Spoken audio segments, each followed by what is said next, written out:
இது மிகப்பெரிய பாடமாக இருக்கும் என்று நான் கருதுகிறேன். எந்த விதத்தில் நடந்தது, எதற்காக நடந்தது என்றெல்லாம் சந்தேகம் சாதாரண மக்களிடம் எழுந்துள்ளது. அங்கே இருக்கின்ற காவல்துறையைச் சேர்ந்த அதிகாரிகள் ஏன் மத்தியிலே உயர் அதிகாரிகளுக்கு கூட்டத்தின் அடிப்படையில் முன்னேற்பாடுகள் இருக்க வேண்டும் என்று தகவல் கொடுக்கவில்லை என்ற கேள்வி எழுகிறது என்பதை இங்கே நான் குறிப்பிட விரும்புகிறேன். நடக்கக்கூடாத ஒரு சம்பவம் கரூரிலே கூட்டத்தில் நடந்திருக்கிறது. பாதிக்கப்பட்ட குடும்பங்களுடைய உணர்வுகளை நன்கு உணர்கிறோம். விலை மதிப்பெற்ற உயிர்களுக்கு எவையும் இனிமேல் ஆறுதலாக இருக்க முடியாது. இனி வரும் காலங்களிலே அனைத்து கட்சிகளுக்கும் இது மிகப்பெரிய பாடமாக இருக்கும் என்று நான் கருதுகிறேன்.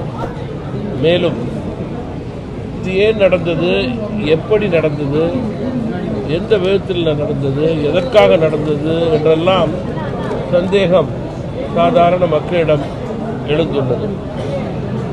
காவல்துறை எடுத்துக்கொள்ளுமையானால் காவல்துறையில் சுமார் 30 பிரிவுகள் இருக்கிறது. இதில் 5 பிரிவுகள் புலனாய்வு மற்றும் உள்துறை சம்பந்தப்பட்டது.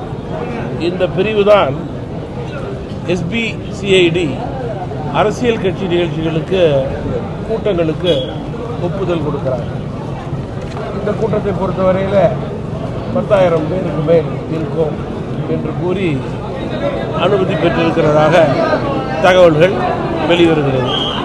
அந்த கட்சியினுடைய தலைவர் ஒரு இடத்திலிருந்து கூட்டம் பேசும் இன்னொரு இடத்துக்கு போவதற்கு ஒரு 5-6 மணி நேரம் ஆகின்றது என்றால் வழிநெடுக எதிர்பார்ப்புக்கு மேல் கூட்டம் இருப்பதாகத்தான் அர்த்தம். இதுதான் உண்மை நிலையாக இருக்க முடியும்.